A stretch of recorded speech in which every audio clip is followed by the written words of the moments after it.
website that addresses the maitre'ds here in Chicago and maybe beyond. We'll get to that site in a little bit. So you and I have been playing phone tag and email tag.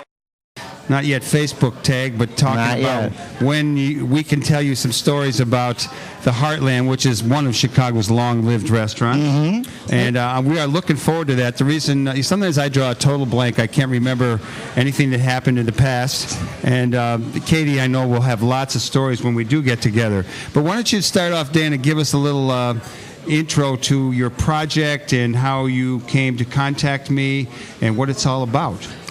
In 2008, I met the legendary maitre'd Arturo Pederino, who was a maitre'd at the Pump Room at Chez Paris and many other establishments across America.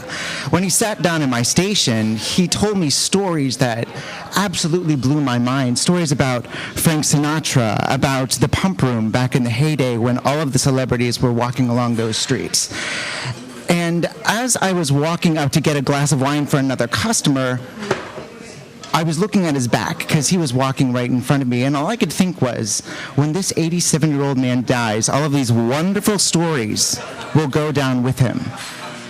And I wanted to meet with him badly and actually found him, but he was too sick to share those stories. Still, I used him as an inspiration to find others in the same business, doing the same things, to share their stories with everybody, or as many people as I possibly could. I like that. I like that you're trying to preserve some memories. There's so many things that people who live a good life or a bad life, and they remember, and they get passed on only to a few people and not all the way down the line. You mentioned the Pump Room, and I can remember as a 13-year-old kid coming to Chicago with my dad on some kind of a business trip and going to the Pump Room. And I remember there were Pump Room cigarettes. That there was a box and it said Pump Room on them. Sure. And, we had some of those laying around my family's house back east.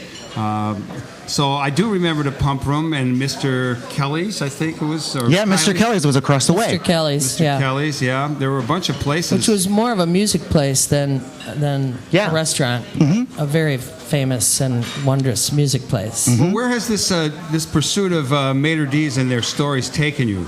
And go ahead with that one, because I'll have another question. It's taken me as far back as the 1960s. Very disciplined. I'm always criticized for asking 20 questions in one shot, so that was my new stance. The story really begins in the 1960s. I was lucky enough to meet John Davis, who's now the owner of Gayha's and has been since then. It originally started on Division Street when it was a huge bohemian neighborhood. Yeah. And then shortly after that time, things around Division Street got a little rocky, and he decided to move that particular business and racist, to Armitage. As I recall. Yeah. Some of those clubs were really down on black people coming into the clubs, even into the modern era. Mm-hmm. But he shared wonderful stories about the music scene that was down there when it was so alive and vibrant. He talked about folk singers and even has some wonderful stories to share about various staff members that he had. Yeah. And it was remarkable to trace his journey, too, because originally it was not a fondue place. Oh, it was really? a sandwich I was about shop. to say, Gayha's what taught all Chicagoans about fondue. Yeah. Well, what I liked when we had a brief moment to talk before the show started, Dan, was you saying restaurants have a life. Mm-hmm. And I think that one of the magical things that I totally didn't expect, mostly because I never planned on opening a restaurant ever in my life, and met this guy, and a year later we were working on opening a restaurant, less than a year after we met. And I think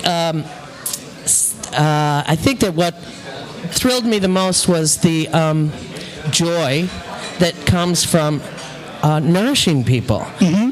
I mean, the only fear I had before opening the restaurant was that I'd have to smile when I didn't feel like it. Do service, be obedient and whatever. And it turned out actually not to be the case when you have your own joint and you're doing your own menu and you are happy to welcome people. Mm-hmm. And you don't have to put anything phony on at all.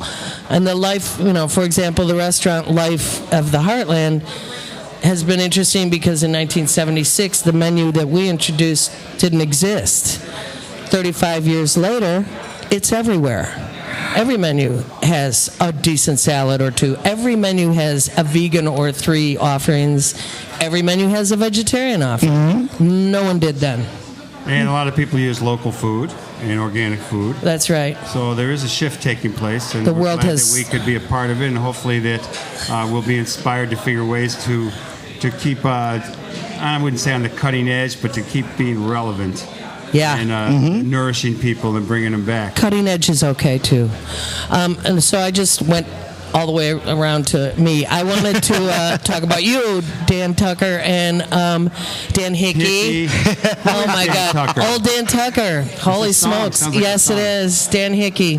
I'm happy with that. All right, so you clearly were in the business yourself. That Yeah. it was your way of supporting yourself. Yeah. And by virtue of doing a good job at it, you